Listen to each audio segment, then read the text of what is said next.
Hello everyone, I'm Marvin Bird. Have you ever been teaching your class and it's going well, but you hear just a little whisper from the back of the room, and then you look up and you see, oh, it's little Johnny. And Johnny is talking while you're teaching. And so you ask very kindly, Johnny, would you please stop talking?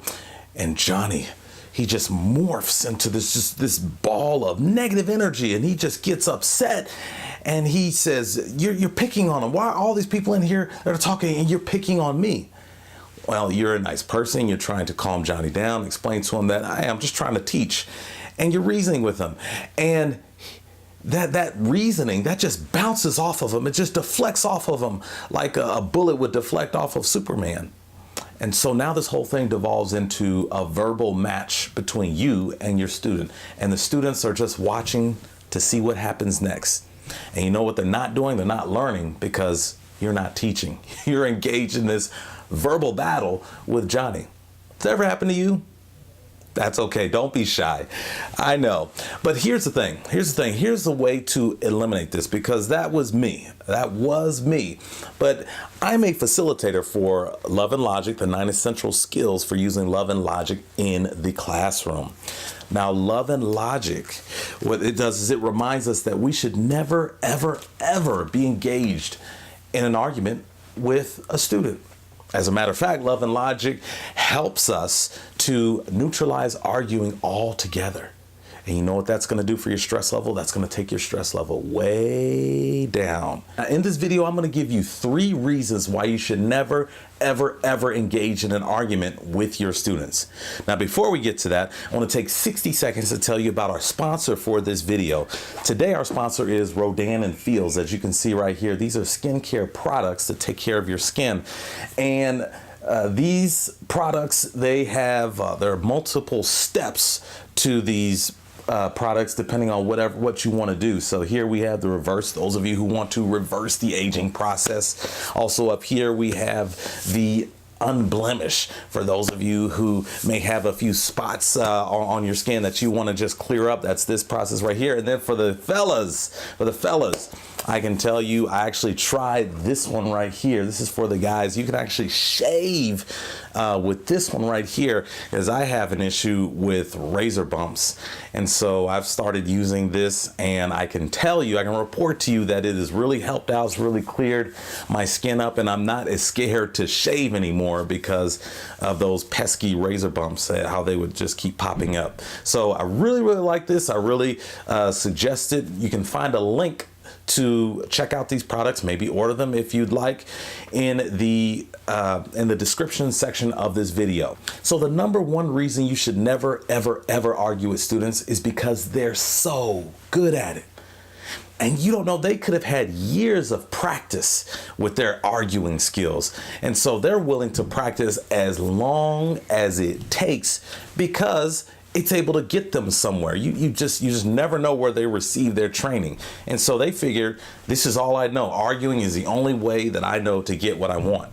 So they're willing to argue all night if it takes, regardless of your reasoning. Because again, like little Johnny, it's going to deflect off of them. The second reason that you should never argue with students is because it's a matter of defense. It's a defense mechanism. You see, some students can handle a public correction and some students cannot.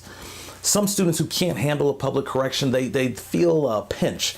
As they say today, they feel some kind of way when their name is called out and they receive a correction. And it could be a kind and genuine correction, not meant to embarrass them, but they still feel a pinch. That pinch could be a rejection. It could remind them of something bad that's happened throughout their life. And so that's something that you have to be aware of as a teacher. You gotta know your students. Now, this may take a little bit of time, but this time is time well invested because, again, this is about having relationships with your students, and you're going to need to know which students have that high level of emotional maturity to where you can give them the feedback that they need, and you know that they're going to receive it and they're going to be okay. And then you have students who, again, they feel that kind of pinch. And so you're going to have to be a little bit more careful in the way that you give them their feedback and motivate them to go forward and make better decisions. If you catch a student on defense, your logic and reasoning is not going to work. The only thing they're doing in their mind is preparing for their rebuttal. The third reason you should never argue with students is because it simply doesn't help. You know, we say in Love and Logic that there's nothing wrong with a child that a little arguing won't make worse.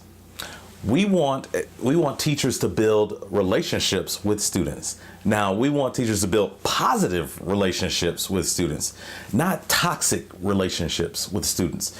And arguing adds toxicity to the equation. So we don't want that. So if you want to build healthy relationships with students, eliminate the arguing altogether. So it's all about building relationships, maintaining your sanity, and helping students make good decisions. That's what it's all about. I would love to come by your school. I travel. I'd love to come by your school and spend some professional development time with your staff and help train them on these 9 essential skills for using Love and Logic in the classroom. I promise you it works. I've used them, and boy, oh boy, oh boy.